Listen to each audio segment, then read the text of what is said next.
નમસ્કાર વિદ્યાર્થી મિત્રો, સ્વાગત છે તમારું આજના લેક્ચરમાં. બેટા આપણે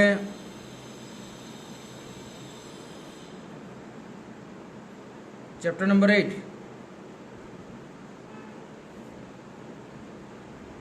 ગુરુત્વાકર્ષણ ની અંદર આવતા એમસીક્યુનું ડાઉટ સોલ્વિંગ કરી રહ્યા છીએ. તો હવે લાસ્ટમાં આપણે 200 એમસીક્યુ સુધી જોયું હતું, તો 203 નંબરનો એમસીક્યુ આપણે જોઈ રહ્યા છીએ. ચલો, 4 એકમ ત્રિજ્યા અને નિયમિત ઘનતા ધરાવતા એક ઘન ગોળા પરના ઉગમ બિંદુ O પર તેના કેન્દ્ર સાથે આવેલો એક એકમ સમાન ત્રિજ્યા ધરાવતા બે ગોળાઓ અનુક્રમે -200 અને 200 પર આવેલા છે. તેઓને ગોળામાંથી બહાર લઈ આકૃતિ મુજબ બખોલમાં રાખતા આ 4 વિકલ્પમાંથી શું આવે છે શોધવાનું છે. તો જો એવું કીધું છે કે 4 એકમ ત્રિજ્યા અને નિયમિત ઘનતા છે, એટલે આની ઘનતા નિયમિત છે, ત્રિજ્યા 4 એકમ છે અને એની અંદર એક ઘન ગોળાના કેન્દ્ર સાથે બે ગોળાઓ મૂકવામાં આવે છે એકમ ત્રિજ્યાના. એટલે આ એકમ ત્રિજ્યાના બે ગોળાઓ મૂક્યા છે. એક મૂક્યો છે 200 પર અને બીજો મૂક્યો છે -200 પર. ઓકે, ચલો. પછી આ વસ્તુઓને લીધે ઉગમ બિંદુ ઉપર ગુરુત્વીય ક્ષેત્ર 0 થાય છે. તો ગોળાના કેન્દ્ર ઉપર ગુરુત્વીય ક્ષેત્ર I અથવા ગુરુત્વીય ક્ષેત્રની તીવ્રતા I0 થાય. ઓકે, y² + z² બરાબર 36 અને y² + z² બરાબર 4. તો આ જે ગોળો છે એના ગમે તે બિંદુએ ગુરુત્વીય સ્થિતિ ઉર્જા કેવી મળવાની છે? સમાન મળવાની છે. એટલે A, B અને C ત્રણેય વિધાન સાચા છે, એટલે ડી જવાબ આવશે. ચલો, ક્લિયર થશે. નેક્સ્ટ 203 પછી 204 નંબરનો એમસીક્યુ. 1 કિલોગ્રામ દળ ધરાવતા કણો x અક્ષ પર x બરાબર 1, 2, 4 ઇન્ટુ પર મૂકેલો છે. તો ઉગમ બિંદુ પર ગુરુત્વીય ક્ષેત્રની તીવ્રતા કેટલી થશે? ઉગમ બિંદુ ઉપર ગુરુત્વીય ક્ષેત્રની તીવ્રતા જોઈએ છે. તો આપણે પહેલાં કહી દઈએ કે અહીંથી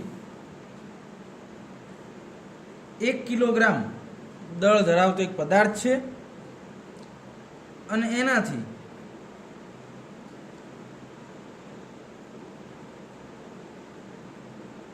એક મીટર અંતરે x બરાબર 1, x બરાબર 2, x બરાબર 4, x બરાબર 8 રકમ જોતા રહેજો. x બરાબર 1, x બરાબર 2, x બરાબર 3 ને x બરાબર 4.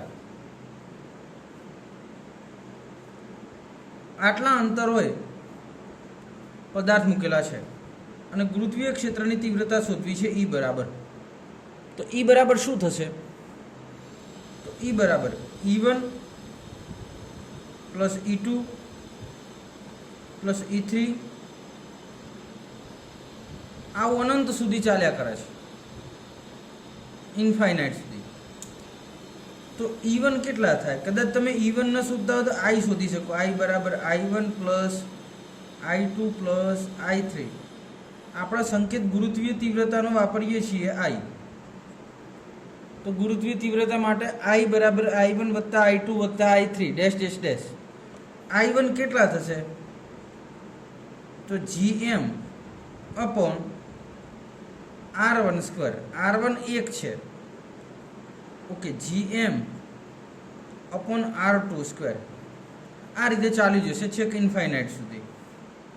ઓકે, પછી Gm R1 ની જગ્યા મૂકી દઉં 1 તો આવશે 1² Gm 2² Gm upon 3².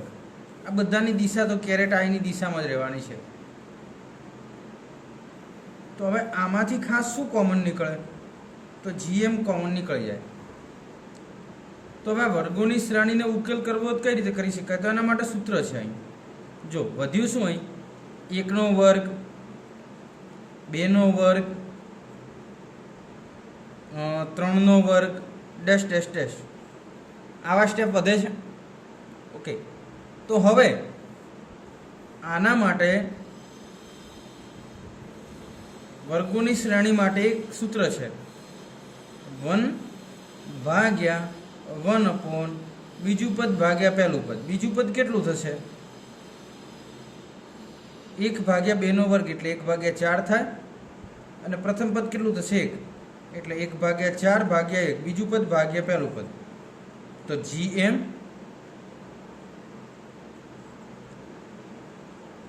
1/4, 1 - 1/4. ઓકે, ચલો આનું સાદુરૂપ આપવું છે તો અહીંયા આવી જઈએ. ઓકે, તો GM 1/1 - 4 એટલે 4 અહીં ગુણાશે, તો 4 - 1/4, 4 ઉપર જશે. GM 4/3, તો 4GM/3 આ થઈ ગયા I. તો I બરાબર 4GM/3 થશે. ઓકે, અને એકમ લખવો હોય તો ન્યૂટન પ્રતિ કેજી આવશે. અને આવો તમારો જવાબ હશે ઓપ્શન નંબર A, કે ઓપ્શન A ની અંદર જવાબ આવશે 4G/3. ચલો, ક્લિયર થશે બેટા? તો પહેલાં નોટ ડાઉન કરી લો, પછી આગળ વધીએ. MCQનું સોલ્યુશન બેટા ઘરે તમે કરતા રહેજો. ચલો, 205 નંબરના પેજ ઉપર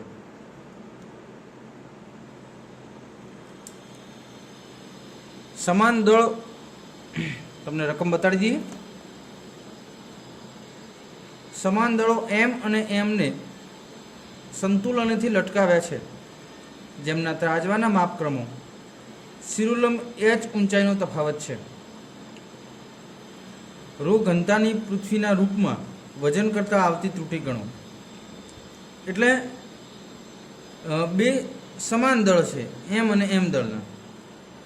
આ બંને દળોને એકને લટકાવ્યું છે h ઊંચાઈએ અને એકને લટકાવ્યું છે સપાટી પર, બરાબર? તો તમારે એમાં આવતી ત્રુટિ ગણવાની છે. તો ખાસ કરીને એમને ઊંચાઈનો તફાવત કેટલો છે? h છે. કેટલો છે? h. એટલે એક h1 ઊંચાઈ લટકાવી છે અને બીજું h2 ઊંચાઈ લટકાવી છે, પણ h2 - h1 તમે બાદ કરો તો h મળી જશે.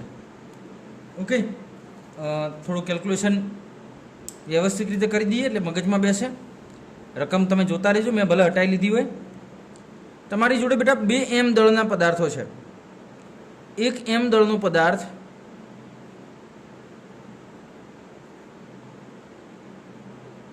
h1 ઊંચાઈએ છે, બીજો M દળનો પદાર્થ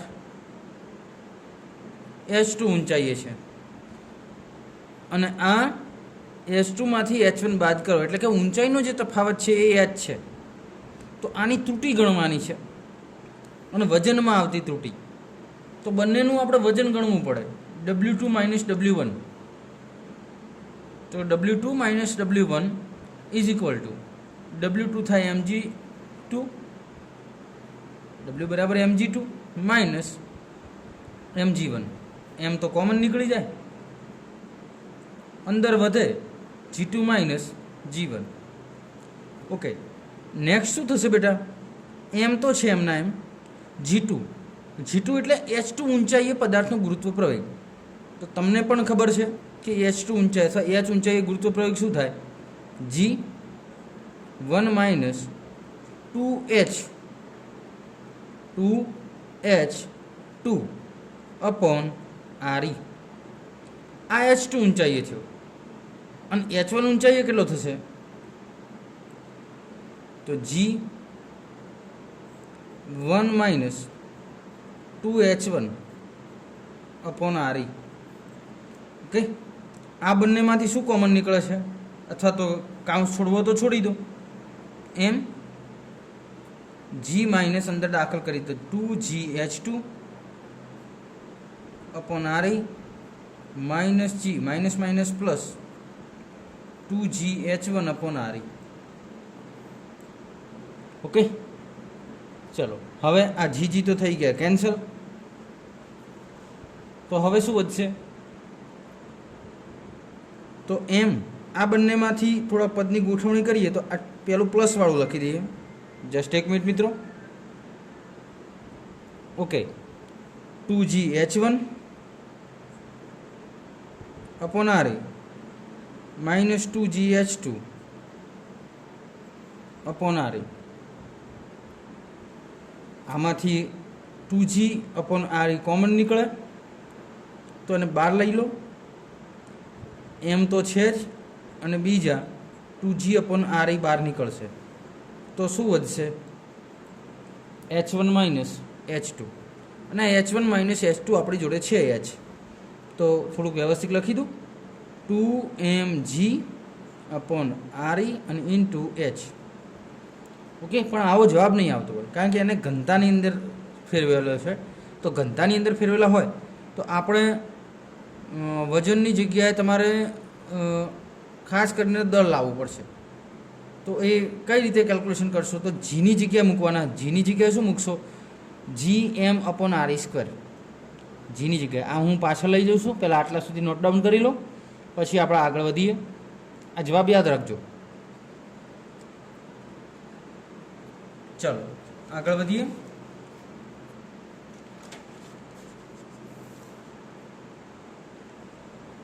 W2 माइनस W1 केटलो आंसर आवे छे 2mgh अपॉन RE।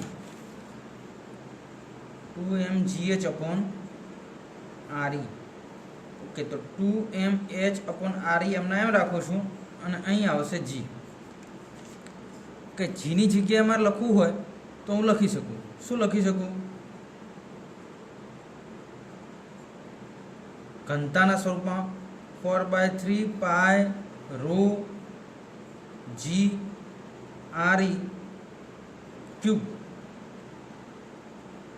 बराबर, 4/3 पाई रो G RE क्यूब। ओके, चलो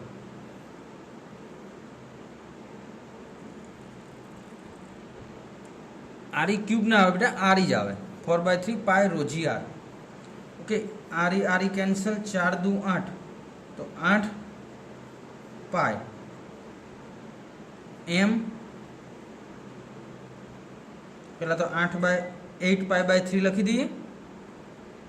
8 पाई बाय 3 ऑप्शन प्रमाणे थोड़ा गोठवता जाइए कारण के ऑप्शन में जी रीते तमे ऑप्शन जोता रहेजो। 8 पाई बाय 3।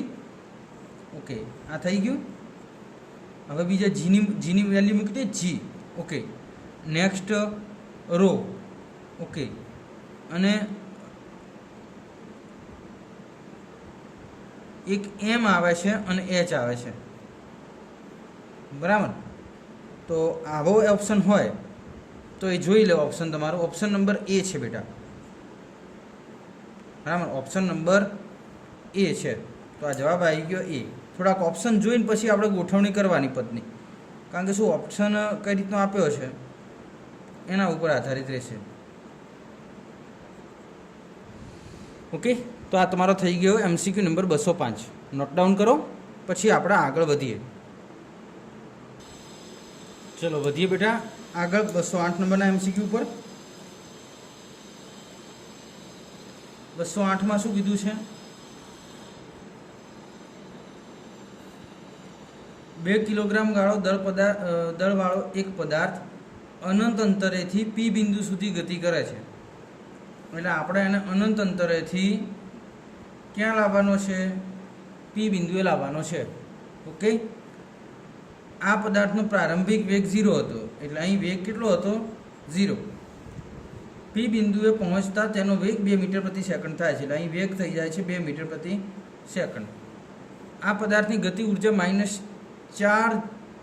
આ પદાર્થની ગતિ કરતાં જ -4 જૂલ જેટલું કાર્ય થાય છે।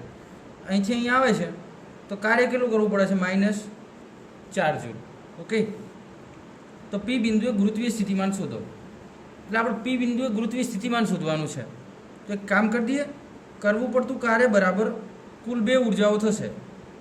એક સ્થિતિ ઉર્જા પ્લસ ગતિ ઉર્જા. કરવા પડતા કાર્યના લીધે સ્થિતિ ઉર્જા -4 જૂલ છે. સ્થિતિ ઉર્જા પોટેન્શિયલ એનર્જી આપણી જોડે છે નહીં, પણ કાઇનેટિક એનર્જી શોધી શકાય 1/2 mv². ઓકે, ચાલો આગળ વધીએ. -4 EP 1/2 m આવે 2, v આવશે અંદર 2 આપેલો છે, 2 નો વર્ગ 4, 4 દુ 8, 8 ભાગ્યા 2 એટલે 4. તો -4 EP + 4 આ બાદ જશે. EP બરાબર આવશે -8 જૂલ. -8 જૂલ ગતિ ઉર્જા થશે. તો પી બિંદુએ ગુરુત્વીય સ્થિતિમાન શું થશે?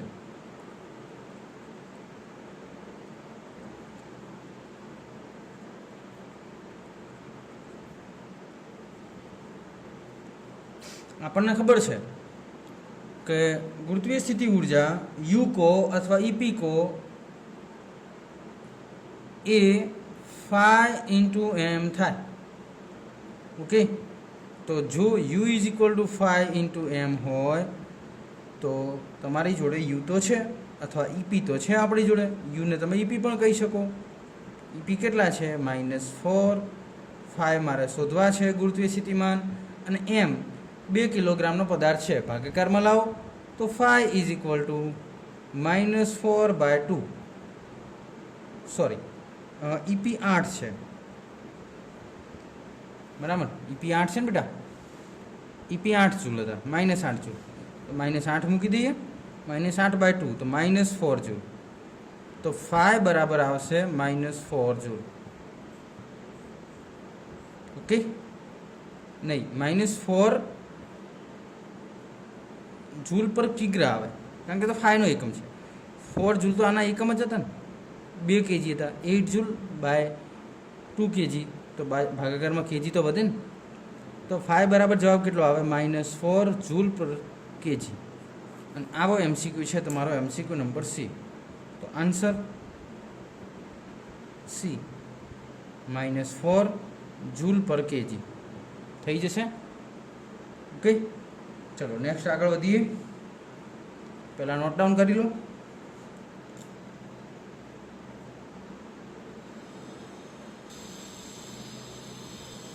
ચલો બેટા, નેક્સ્ટ MCQ નંબર તમારે પત્યો 208 નંબરનો, એના પછી 224 નંબર. તો 224 નંબરના MCQમાં શું છે જોઈ લઈએ જરા.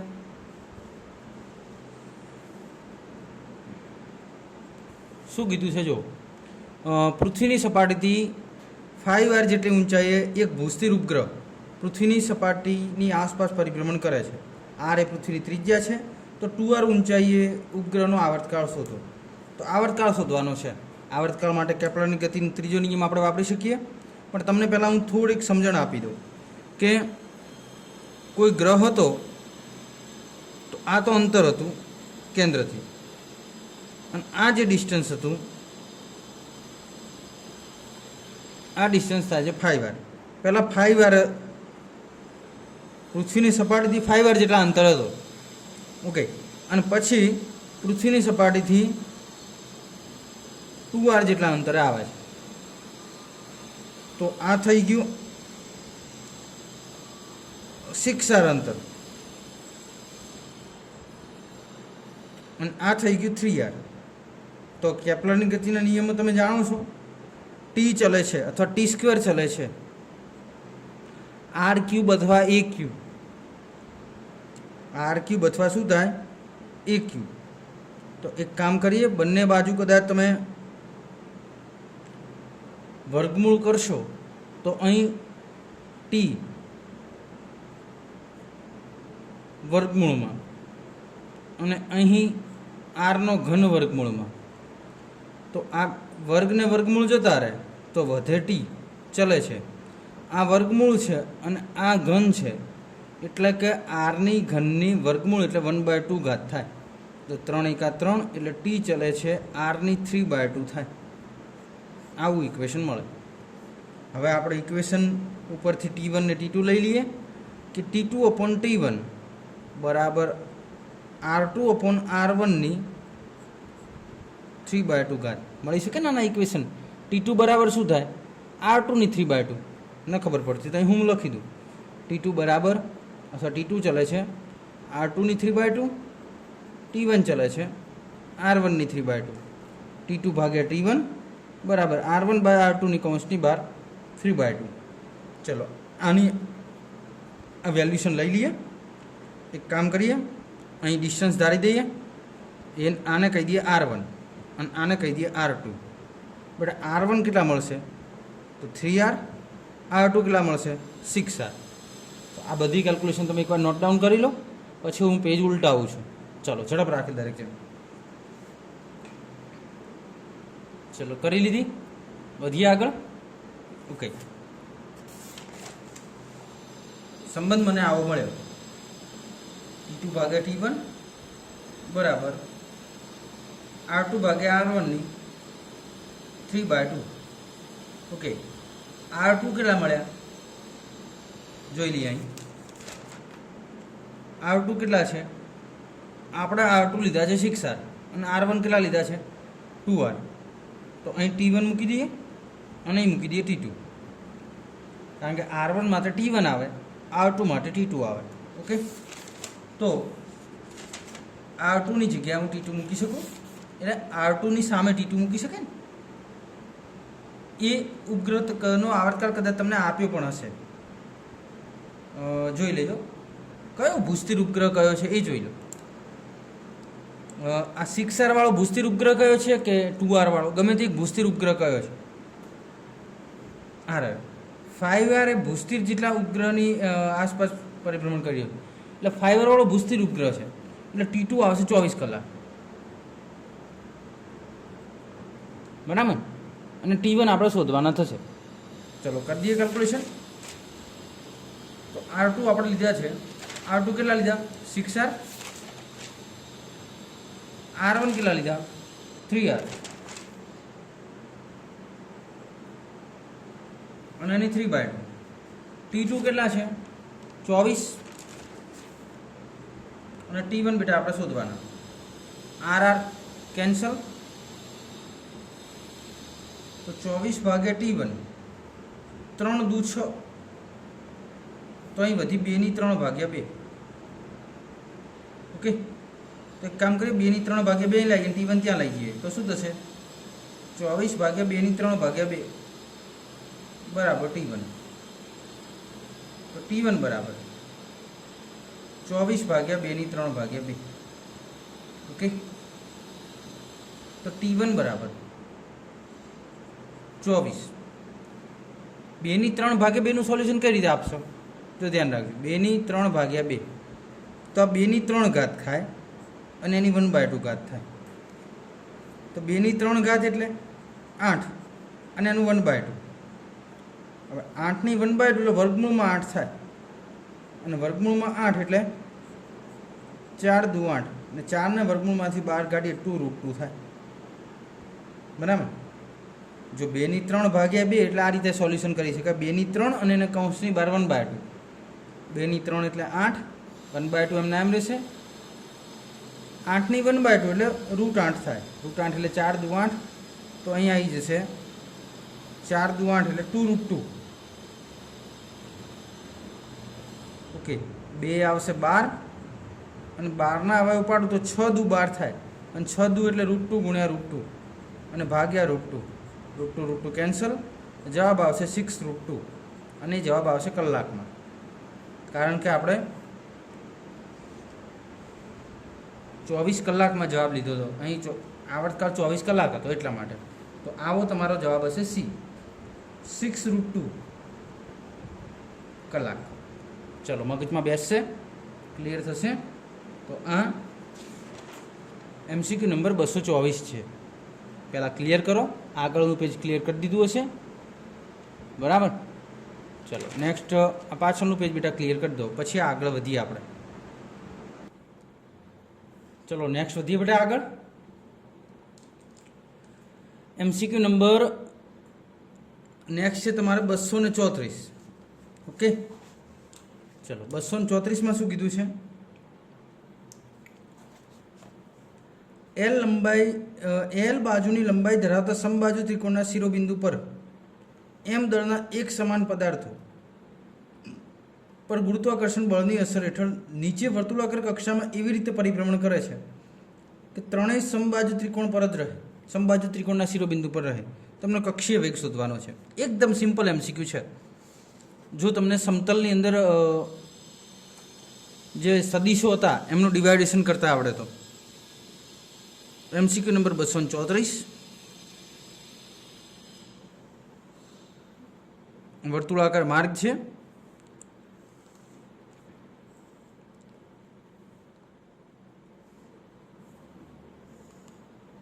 ओके आ एल लंबाईनो समबाजु त्रिकोणना शिरोबिंदु छे। गुरुत्वाकर्षण बळनी असर हेठळ गति करे छे અને ત્રણે ત્રણ વર્તુળાકાર માર્ગ પર જ ગતિ કરે છે। तो एक काम करिए, कोई एक ऊपर लागता बळनी चर्चा करिए। आ ए बी અને सी एक ऊपर बळ કેટલું લાગશે? તો અહીં સ્મોલ એમ દળનો પદાર્થ છે, અહીં સ્મોલ એમ ને અહીં સ્મોલ, આના ઉપર કોણ બળ લગાડશે? તો એ પર બી દ્વારા બળ લાગે આ દિશામાં, એફ એ બી पदार्थ ए पर पदार्थ बी वडे। ओके अने अहीं ए पर सी वडे लागे। पदार्थ ए पर पदार्थ सी वडे। ओके पण आ बंनेनो कोई एक दिशामां एंगल थी परिणामी सदिश मेळवવો तो परिणामी सदिश आ एफ थाय અને એફ એ બંનેનો સરવાળો થાય, સદિશ સરવાળો। પણ એ બંનેનું મૂલ્ય લઈ લઈએ તો આ આખો ખૂણો 60નો થાય, આ ટોટલ એંગલ, કારણ કે સમબાજુ ત્રિકોણ છે, પ્રત્યેક ખૂણા 60ના હોય। તો 60ના બે ભાગ પાડીએ તો 30-30 થાય। તો આ જે એફ એ બી છે અને આ જે એફ એ સી છે, એફ એ બીનો ભાગ પાડીએ તો એફ બરાબર શું થશે? એફ એ બી કોસ 30 અને F A C cos 30। Okay હવે તમે જોજો એફ એ બી કોના કોના વચ્ચે લાગે છે। કદાચ એફ એ બીનું આપણે મૂલ્ય જોઈતું હોય તો જી એમ સ્ક્વેર અપોન એલ સ્ક્વેર થાય। આ એફ એ બીનું મૂલ્ય છે। ઓકે અહીં કદાચ એફ એ બી અને એફ એ સી વિચારો તો પણ એટલા જ થશે ને। તો એફ એ બી અને એફ એ સી તો સમાન છે। તો એફ એ બીની જગ્યાએ તમે એફ એ સી મૂકી શકો। એફ એ સી કોસ 30 વત્તા F A C cos 30, 2 F A C cos 30 તો 2 F A C knee value केटली छे?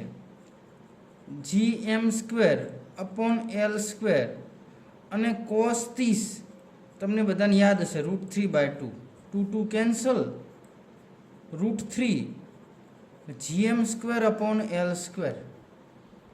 ओके आटलू बळ लागे छे तो एफ बराबर थई गया GM square upon L square. Okay હવે એફ એ કેન્દ્રગામી બળ થયું, સોરી √3 લઈ ગયા લખવાના, આ કેન્દ્રગામી બળ થયું। કેન્દ્રગામી બળ એ જ ગુરુત્વાકર્ષી બળ થાય, કારણ કે આ તો કેન્દ્ર તરફ લાગે છે ને। કઈ તરફ લાગે? વર્તુળના કેન્દ્ર તરફ લાગે છે। તો કેન્દ્રગામી બળ એ જ ગુરુત્વાકર્ષી બળ થશે। તો કેન્દ્રગામી બળ કેટલું થશે? તો આપણે શોધી લઈએ। કેન્દ્રગામી બળ બરાબર ગુરુત્વાકર્ષી બળ। बेटा आ तमे शोध्યું, आ टोटल ग्रेविटेशनल फोर्स शोध्યું।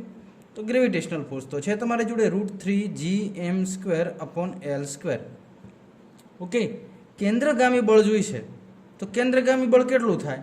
તો આપણને ખબર છે, પદાર્થનું દળ ગુણ્યા વેગનો વર્ગ અને આર એટલે કેન્દ્રથી અંતર. કેન્દ્રથી અંતર અહીં આર થશે.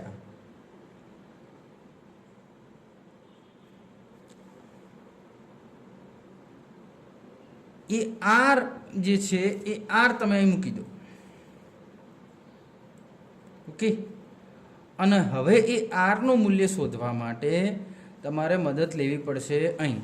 ચલો હું ત્રિકોણ દોરું છું, ધ્યાન રાખજો હો. એ આ ત્રિકોણ મેં દોર્યો આ રીતનું.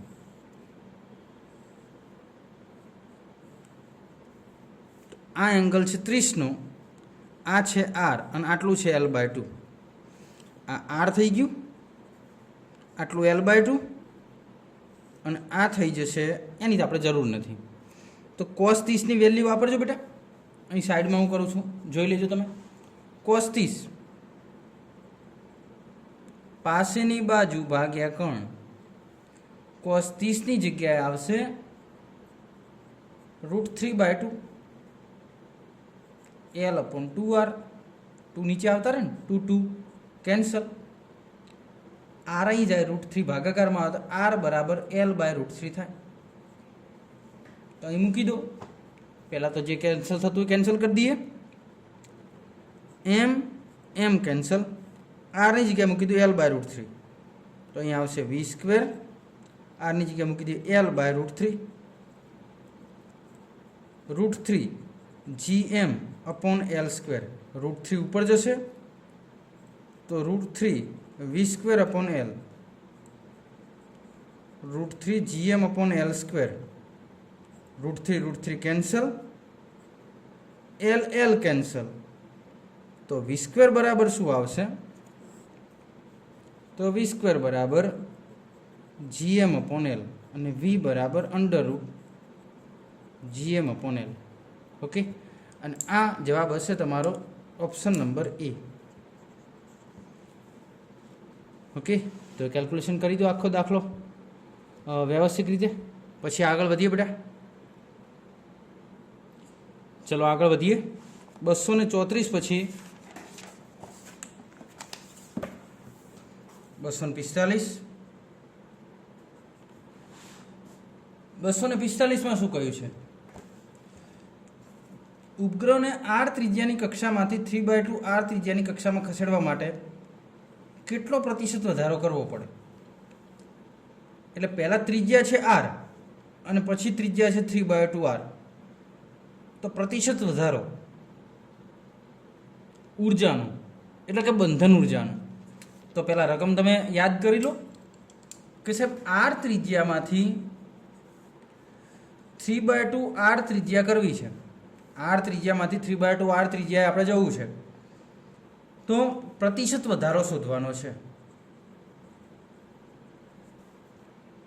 તો r ત્રિજ્યાએ તમે u1 ગણી લો, બંધન ઉર્જા, binding energy. u binding energy 1 પહેલી અને u બાઇન્ડિંગ એનર્જી બીજી. ત્રિજ્યામાં વધારો થયો છે એટલે આ E1 અથવા u1 આને u1 કહી દો, આને કહી દો u2. અને બાઇન્ડિંગ એનર્જી u1 માંથી u2 બાદ કરો એટલે ડેલ્ટા u1 મળી જાય અને ડેલ્ટા u1 ભાગ્યા u1 કરો એટલે તમને કુલ પ્રતિશત ફેરફાર મળી જશે. શોધીએ. તો પહેલાં r ત્રિજ્યા માટે બાઇન્ડિંગ એનર્જીનું સૂત્ર બધાને ખબર જ છે. u1 કેસો, E1 કેસો ચાલશે. આમ ખરેખર તો E1 કહેવાશે બાઇન્ડિંગ એનર્જી, બરાબર. એટલે આપણે વ્યવસ્થિત લઈ લઈએ, બરાબર, સંકેતો સાથે. 245. ઓકે. જ્યારે r ત્રિજ્યા હોય ત્યારે બાઇન્ડિંગ એનર્જી E1 કેટલી થાય? તમને કહ્યું છે ગ્રહ માટે બાઇન્ડિંગ એનર્જી gmm/2r. અને હવે આપણે ત્રિજ્યા કરી દઈએ છીએ 3/2r એટલે દોઢ ગણી કરી દઈએ. તો E2 કેટલા થાય? gmm/2. r ની જગ્યાએ આવશે 3/2r. ઓકે. ચલો આ 2 કેન્સલ, તો gmm/3r. ઓકે. તો બંધન ઉર્જામાં પ્રતિશત ફેરફાર કેટલો થાય?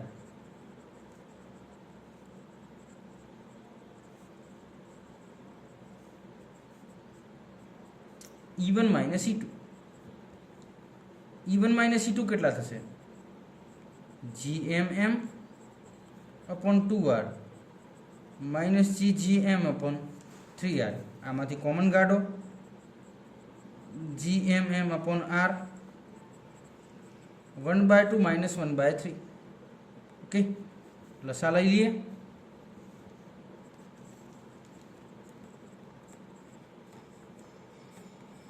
ત્રણ અહીં જાય, બે અહીં જાય, 3 ઓછા 2. તો બંધન ઉર્જામાં થતો ફેરફાર E1 minus E2 is equal to 3માંથી 2 કાઢો એટલે 1/6. 1/6 અહીં ગુણી દો એટલે 1/6 GMM અપોન R આવે. ઓકે, હવે કામ કરીએ. ડેલ્ટા E તો આપણને મળી ગયા છે. ડેલ્ટા E બાય E1 કરવાના આવે. ડેલ્ટા E છે 1/6 GMM અપોન R અને E1 કેટલા છે? GMM upon 2R. GMM cancel, RR cancel, 1/2 ઉપર જાય, 6 નીચે આવે કારણ કે અંશનો છેદમાં. હવે વારે ઘડીએ કહેવાનું ન હોય. 6 નીચે આવતા રહે બેટા, 1 નીચે રહેશે ને આ 2 જતા રહેશે ઉપર. તો 2 તરી 6 એટલે કે 1/3. તો delta E by E1 is equal to 1/3 આવશે. આ સાપેક્ષ ત્રુટિ આવી. પ્રતિશત ત્રુટિ શોધવી હોય તમને એકમ અને માપનમાં શીખવાડેલું છે. 100 વડે ગુણી દો.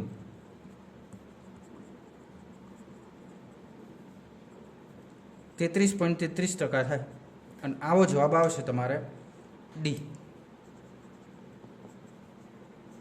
ઓકે, 33.33%. ચલો, ક્લિયર થશે? બરાબર. ચલો, નોટ ડાઉન કરી લેશો બેટા. પહેલાં આ પોર્શન કરી દો, પછી આ પોર્શન. ચલો, સ્ટોપ કરો. ઓકે, હવે આ. ઓકે, નેક્સ્ટ બેટા આગળ વધીએ. 257માં MCQ પર. 257માં MCQમાં શું કીધું છે એ જોઈ લો.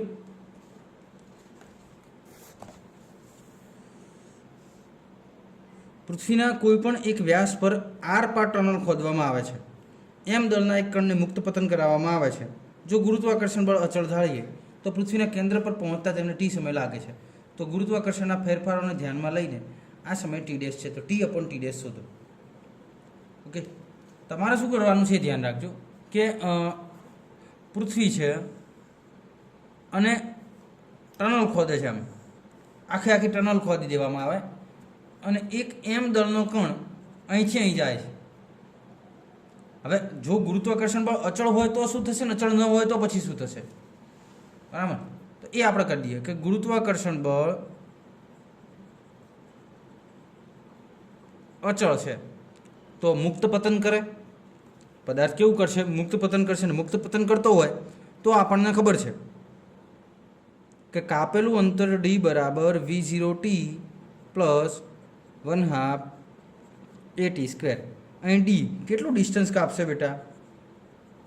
અહીં ડિસ્ટન્સ કેટલું કાપે છે?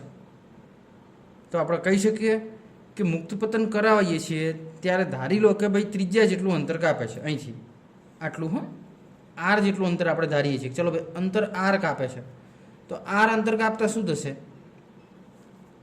તો કે D બરાબર R લઈએ, V0T મુક્ત પતન કરાવે એટલે 0 થઈ જાય ને 1/2 GT². તો આમાંથી કદાચ તમે T ને કરતા કરો તો શું થશે?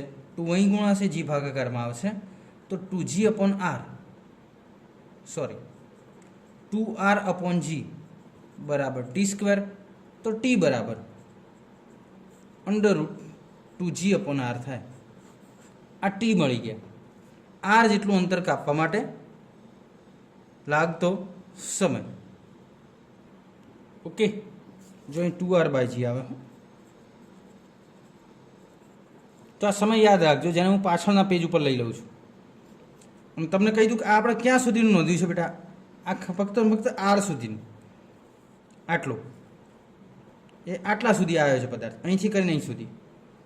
તો એ અહીંથી અહીં સુધી આવ્યો તો એણે T જેટલો સમય લીધો. જો આપણે ગુરુત્વાકર્ષણમાં અંતર સાથે ફેરફાર ગણીએ તો ટનલમાં અહીંથી અહીં પહોંચ્યો હશે તો કદાચ ગુરુત્વાકર્ષણમાં ફેરફાર કરી તેને કેટલું અંતર કાપ્યું કહેવાય. તો આવર્તકાળ, સરળ આવર્ત ગતિ તમારે જ્યારે ચાલશે ત્યારે તમને ખબર પડી જશે કે આખો એક દોલન પૂરું કરવા માટે લાગતો સમય ટી થાય. આખું એક દોલન પૂરું કરવું હોય તો લાગતો સમય કેટલો થશે ટી. પણ આ વર્તુળનો ચોથો ભાગ છે તો એ કેટલો ભાગ થાય T/4. તો જો ગુરુત્વાકર્ષણના ફેરફાર સાથે કહીએ તો એને કેટલું અંતર કાપ્યું કહેવાય T/4. એનો આવર્તકાળ કેટલો થશે T/4. તો એ લઈ લઈએ. આટલા સુધી નોટ ડાઉન કરી દીધું હશે.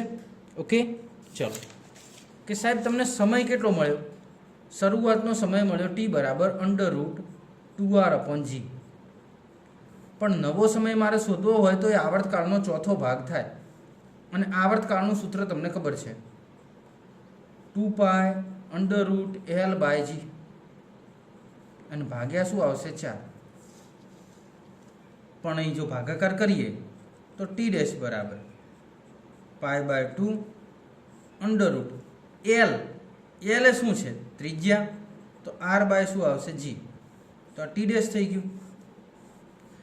તો હવે T/T'. T કેટલા થશે? તો √2r/g અને T' π/2 √r/g. ઓકે, √2 બહાર લાવી દો, ભાગાકારમાં આવશે π/2 √r/g. આ આવશે √r/g. r/g કેન્સલ, 2 ઉપર જાય તો T/T' શું આવશે? 2√2/π. તો આ ફેરફાર સાથેનો સમયગાળો છે T/T'. ઓકે, ચલો ઝડપથી કેલ્ક્યુલેશન કરી લો પછી આગળ વધીએ. ચલો વધીએ બેટા આગળ. નેક્સ્ટ MCQ કીધો છે 258. 258માં શું છે?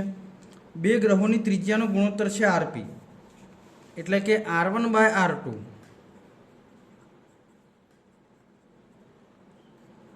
બરાબર RP છે.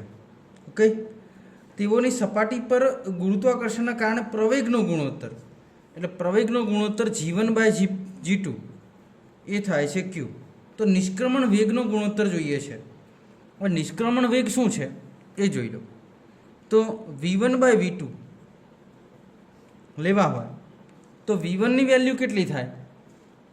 તમારે V1ની વેલ્યુ જોઈતી. V1ની વેલ્યુ તમને ખબર છે √2gm1/r1 √2gm2/r2 અને સમાન હોય કેન્સલ થઈ જશે. √2g m1/r1 છે તો r1 ક્યાં આવતા રહેશે? ભાગાકારમાં, અંશનો છેદમાં m1/r1. આ m2 ઉપર જતા રહે r2. જો પદની ગોઠવણી વ્યવસ્થિત કરું તો m1/m2 અને r2/r1. ઓકે, ચલો હવે m1/m2 તો છે, સોરી m1/m2 નથી, r1/r2 છે આપણી જોડે, છે ને r1/r2. અને એ છે લગભગ હું માનું ત્યાં સુધી લખવામાં ભૂલ થઈ છે, આપણે એ છે P બરાબર. અને G1/G2 Q છે. તો m1/m2 મેળવવા કઈ રીતે મેળવી શકાય? તો G1/G2 ઉપરથી તમે m1/m2 મેળવી શકશો. કઈ રીતે? જો કે G1/G2, G1નું સૂત્ર શું થાય? gm1/r1². ઓકે, G2નું સૂત્ર શું થાય? gm2/r2². gg કેન્સલ, ભાગાકારમાં લાવો તો m1/r1² અને m2/r2². તો m1/m2 r1² ને ઉપર આવશે r2². ઓકે, ચલો આ G1/G2 થઈ ગયું. તો હવે G1/G2 ની મદદથી તમે આ G1/G2 જે છે એને મૂકી દો Q. G1/G2 થઈ જાય ને Q, અને અહીં m1/m2 એમના એમ છે. અને R2/R1 R2/R1 જો R1/R2 P હોય તો R2/R1 થશે 1/P અને આ આવશે 1/P નો સ્ક્વેર. તો 1/P નો સ્ક્વેર એટલે P નો સ્ક્વેર અને P નો સ્ક્વેર અહીં ગુણાશે એટલે P નો સ્ક્વેર Q થઈ જશે. તો P²Q બરાબર M1/M2 આવે. ઓકે, અને અહીં M1/M2 બરાબર મૂકી દો P²Q અને R2/R1 મૂકી દો R2/R1 હો 1/P. તો PP કેન્સલ થઈ જાય અને વધશે PQ V1/V2. ચલો ક્લિયર થશે. તો 258 નંબરનો MCQ જે તમે કેલ્ક્યુલેશન કરી શકો છો. ચલો બેટા નેક્સ્ટ આગળ વધીએ. હવે 259 આ કેલ્ક્યુલેશન નીટ માટેની નથી. કેલ્ક્યુલેટર વગર તમે બેટા આ ગણતરી કરી ન શકો એટલે આ MCQ તમે સ્કીપ કરજો. એવા કોઈ MCQ હોય કે જેમાં કેલ્ક્યુલેટર વગર ગણતરી ન થઈ શકે તો આપણે એ સ્કીપ કરીશું. ઓકે, ચલો નેક્સ્ટ 260 પેજ નંબર ઉપર 260માં MCQ. બસ હવે આપણે ચેપ્ટરના MCQ પૂર્ણ કરવાના આરે છીએ. 260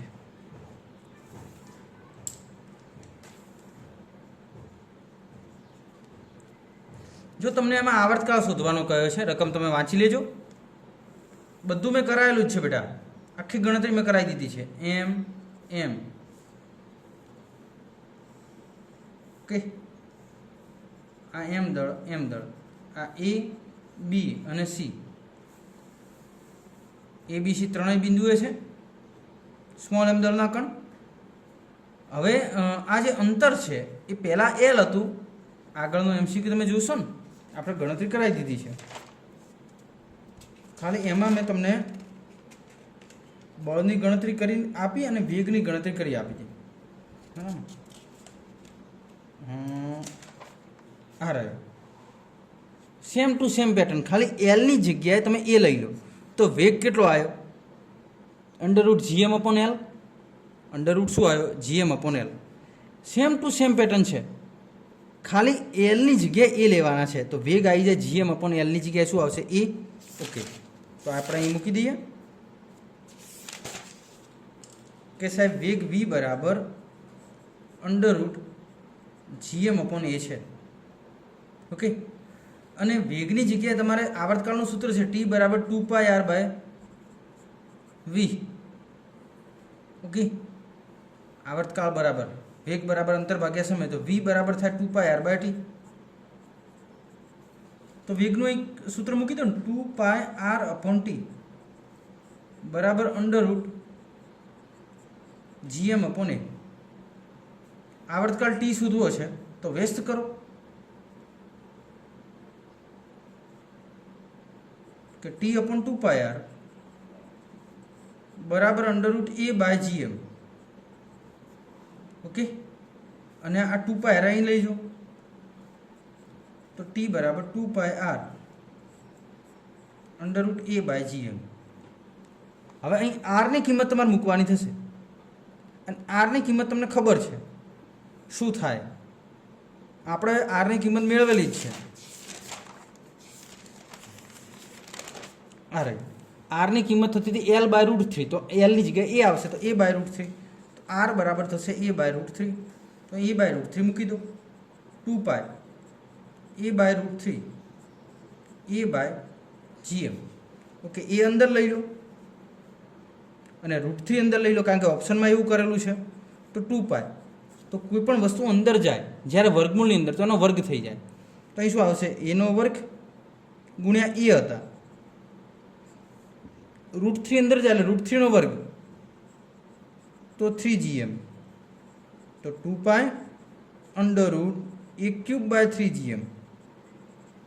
ઓકે, આ થઈ જશે આવર્તકાળનું સૂત્ર. આવર્તકાળ T = ચલો ક્લિયર થશે મિત્રો. તો 260 નંબરનો MCQ ઓલરેડી પેલા MCQનો જ ભાગ છે, ખાલી અંદર આવર્તકાળનું સૂત્ર T બરાબર 2πr/v ઉપરથી મેળવવાનું છે. ચલો ઝડપ રાખો, કેલ્ક્યુલેશન કરો, પછી આગળ વધીએ બેટા આપણે. ચલો બેટા વધીએ આગળના MCQ ઉપર. 261 ઉપર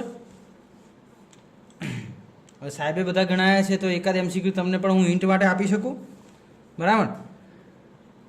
કારણ કે લાસ્ટ બે એક એમસીક્યુ બાકી છે, 261 263. હું તમને હિન્ટ આપી દઉં છું, કેલ્ક્યુલેશન થોડીક જાતે કરવી પડશે તમારે. સિરુલમ દિશામાં એક પદાર્થને વેગથી ઉછાળવામાં આવે છે. કેટલો વેગ છે એનો? KV, આટલો વેગ છે. ઓકે, કેટલી મહત્તમ ઊંચાઈ સુધી પહોંચી શકે છે એ શોધવાનું છે. એક કામ કરો, પદાર્થની સ્થિતિ ઉર્જા અને ગતિ ઉર્જાને સરખાઈ દો. સ્થિતિ ઉર્જા કેટલી થાય? 1/2 mv², પણ વીની જગ્યાએ KV છે તો KV². હવે સ્થિતિ ઉર્જા કેટલી થાય? h ઊંચાઈ સ્થિતિ ઉર્જા થશે mgh 1 + h/r.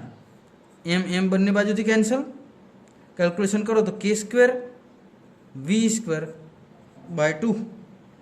ઓકે, અને અહીંયા આવશે gh/1 + h/r. ઓકે, હવે તમારે આનું સાદુરૂપ આપવાનું છે. સાદુરૂપ આપી અને આન્સર લાવવાનો થશે. આ એમસીક્યુ તમને થોડોક જાતે આપીએ છીએ, તમે મગજથી વિચારો, કેલ્ક્યુલેશન કરો અને શું કરેલું છે મેળવો. એક હિન્ટ તમને આપવી હોય તો હું આપી દઉં કે અહીં v = √2gr થાય તો v² કેટલા થાય? 2gr. તો અહીં આટલું તો વધશે જ, k²/2. v² ની જગ્યાએ મૂકી દઉં હું 2gr gh 1 + h/r. એક કામ કરીએ, gg 2 cancel, gg cancel. Okay, હવે વધ્યું શું? k²r = h/1 + h/r. ચલો કેલ્ક્યુલેશન કરી લઈશું થોડીક. ચલો, જેટલી બને એટલી શક્ય બને એટલી હું કરાવી દઉં. 1 + h/r અહીં જાય, k²/r નીચે જશે, અથવા તો આ બધાને અહીં લાવી દો તો શું થશે? k²r 1 + h/r = h. અંદર ગુણાકાર કરો તો k²r પ્લસ અંદર જશે તો r કેન્સલ થઈ જશે તો k²h = h. ઓકે, થોડીક બાજુમાં કેલ્ક્યુલેશન કરી દઈએ તો પેલી બાજુ જશે k²h તો શું થશે? k²r = h - k²h. તો k²r = 1 - k²h. ઓકે, h ને કરતા કરીએ તો h = k²r/1 - k². હવે આ h ની વેલ્યુ મળી ગઈ. પૃથ્વીથી કેટલી ઊંચાઈએ જશે? તો પૃથ્વીથી r = r + h ઊંચાઈએ જાય. તો r + h કેટલા છે? k²/r 1 - k². ઓકે, હવે આ 1 - k² અહીં ગુણજો, k²r કેન્સલ થઈ જશે તો જવાબ કેટલો આવશે? r/1 - k². અને આ જે આન્સર છે એ તમારો હશે એમસીક્યુ નંબર C. બરાબર? કેલ્ક્યુલેશન થોડીક જાતે કરી દેજો બેટા. લગભગ મેં બધી કરાવી છે, આ એક સ્ટેપની બાકી છે, થોડીક ઓકવર્ડ છે, 1-2 વખત રિપ્લેસ કરજો અને જોઈ લેજો. ચલો, 261 નંબરનો એમસીક્યુ થશે. ઓકે, નેક્સ્ટ આગળ વધીએ. હવે તમને કહ્યું છે 263 નંબરનું, જે હું તમને જાતે આપીશ કરવા માટે. 263 નંબરનો શું કીધું છે જોઈ લો જરા. દરેકે જાતે કેલ્ક્યુલેશન કરવાની થશે, કારણ કે ઓલરેડી સેમ ટુ સેમ આવો એમસીક્યુ આપણે ગણાવી દીધો છે. કોઈ એક સમાન દળના કણ છે, m દળ, m દળ, m દળ અને m દળ. સમજાવી દઈશું કમ્પ્લીટ, તમને સમજણ પડી જશે. કેલ્ક્યુલેશન જાતે કરજો. અને આ દરેક કણની ઝડપ શોધવાની છે. તો ઝડપ શોધવી હોય તો સૌથી પહેલાં બળ શોધવાનું. બળની મદદથી તમે ગ્રેવિટેશનલ ફોર્સ અને કેન્દ્રગામી બળને સરખાવવાનું. તો એક કામ કરીએ, આના ઉપર લાગતા બળની આપણે ચર્ચા કરીએ. તો આ E, B, C અને D. તો આના ઉપર કયા કયા બળ લાગશે? એ ઉપર લાગતા બળો. તો એ પર B દ્વારા બળ લાગે, FAB. એ પર B વડે, એ પર D વડે બળ લાગે, FAD. અને એ પર C વડે બળ લાગે, FCD. તો એક કામ કરીએ, આ FABનો આ ઘટક આવશે, આ ઘટક આવશે 45નો, આ ઘટક આવશે 45નો. આ એ બીનો ઘટક અહીં 45નો આવશે ને આનો ઘટક આવશે 45, એટલે આ એફ એ બીનો 45નો ઘટક આવશે એફ એ બી કોસ 45. તો અહીંયા એમ દળ પર લાગતા ટોટલ નેટ ફોર્સ કેટલું થશે? Net gravitational force F A બીનો 45નો ઘટક એટલે કે કોસ 45. ઓકે, આ એફ એડીનો અહીં 45નો ઘટક આવશે. આ એફ એડી છે તો એનો 45નો ઘટક એફ એડી કોસ 45.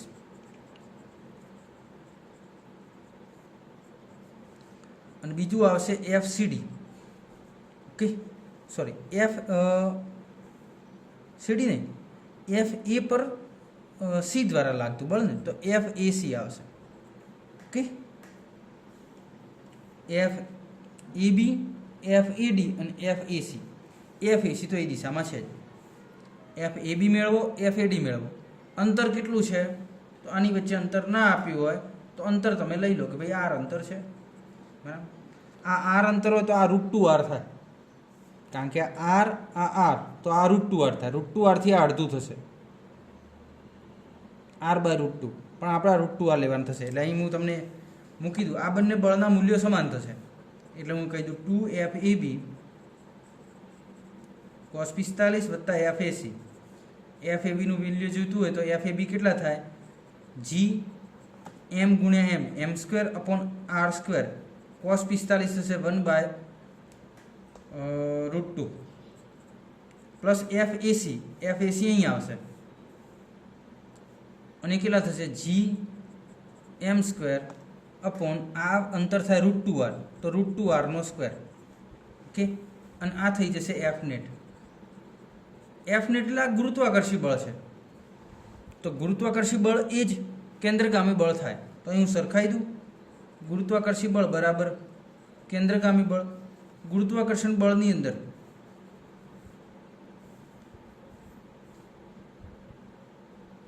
આ √2 એ કેન્સલ કરવા, √2 કરી દો. √2 gm² upon r² plus gm² √2² 2r². અને કેન્દ્રગામી બળ કેટલું થાય? તો પદાર્થનું દળ ગુણ્યા એનો વેગનો વર્ગ અને ભાગ્યા અંતર r. બરાબર, હવે તમે તમારી રીતે જાતે થોડુંક કેલ્ક્યુલેશન કરજો. ચલો, ક્લિયર થશે? તો આને અનુસંધાનમાં કેલ્ક્યુલેશન થોડીક વ્યવસ્થિત કરવાની, તો જવાબ તમને મળી જશે. ચલો, ક્લિયર? તો અહીં આપણે સ્ટોપ કરીએ છીએ બેટા. 263 નંબરનો MCQ લાસ્ટ છેલ્લો ડાઉટ હતો. આ MCQને તમે તમારી રીતે પણ ગણતરી કરી શકો છો, અંદર આવે એ પણ મૂળ એક કણ ઉપર લાગતા બળની ચર્ચા કરવાની. પહેલાં એક કણ ઉપર લાગતું બળ શોધી લેવાનું, એ બળને કેન્દ્રગામી બળ સાથે સરખાઈ દેવાનું. આવા આગળ 2-3 MCQ કરાયેલા છે. એક આ MCQ 263 અને બીજો 261. આ બે MCQ થોડાક સ્પીડમાં કરાયા છે, જેથી કરીને તમે થોડુંક ટેક ઓવર કરી શકો. બધું ધીમે ધીમે ચાલે તો તમે બેટા તમારી સ્પીડ જ ઓલરેડી ધીમી રહેશે. બરાબર, એટલે સ્પીડને થોડીક ઝડપી બનાવો, થોડુંક ઉતાવળ કરો કેલ્ક્યુલેશનમાં, કારણ કે હવે તમારે થોડુંક સ્પીડી બનવું પડશે. ચલો, ક્લિયર થશે? હવે અહીં આ ચેપ્ટર નંબર 8 ગ્રેવિટેશનલનું ડાઉટ સેશન અહીં પહેલું પૂરું કરીએ છીએ. હવે ડાઉટ સેશન 2માં બીજું ડાઉટ સેશન ચાલુ થાય છે. તો ડાઉટ 2ની અંદર પણ હજી પણ કોઈને ડાઉટ રહેતા હોય કે ના સાહેબ હજી પણ અમારે કેલ્ક્યુલેશનમાં તકલીફ પડે છે, તો હજી તમે ડાઉટ સેશન 2ની અંદર પણ મને MCQ પૂછી શકો છો. બરાબર, નેક્સ્ટ લેક્ચર હવે આના પછીના નેક્સ્ટ લેક્ચર તમારે વાયુના ગતિવાદના આવશે. બરાબર, વાયુનો ગતિવાદ ચેપ્ટર ચાલુ થશે. બરાબર, વાયુનો ગતિવાદનું એક લેક્ચર આવશે અને બીજું કદાચ ડાઉટ સેશનના કોઈ લેક્ચર બનતા હશે કે MCQનું કોઈ લેક્ચર બનતું હશે તો 30 મિનિટનું એ લેક્ચર આપણે મૂકીશું, જો ડાઉટ આવશે તો. બરાબર, તો અહીં સુધી દરેક વિદ્યાર્થી ક્લિયર કરી દે. હજી પણ જેને ફિનિક્સ બાકી હોય કે ભાઈ ફિનિક્સની બુક બાકી છે કે આપણે MCQ સોલ્યુશન કરવાના બાકી છે, તો મહેરબાની કરીને વિદ્યાર્થી MCQ સોલ્યુશન કરી લે અને કરતા જ રહે. બરાબર, મોટી કેલ્ક્યુલેશનવાળા MCQ અવગણવાના. ઘણું એવું લાગે કે ના ભાઈ આની અંદર ખૂબ જ કોમ્પ્લિકેટેડ છે તો એને પછી સ્કીપ કરી દેવાનો. બરાબર, તમારું મન કહી દેતું હશે ખરેખર આ MCQ કઈ રીતનો છે, અને વધારે તકલીફ લાગે તો મને હજી પણ ડાઉટ સેશનમાં તમે પૂછી શકો છો MCQ.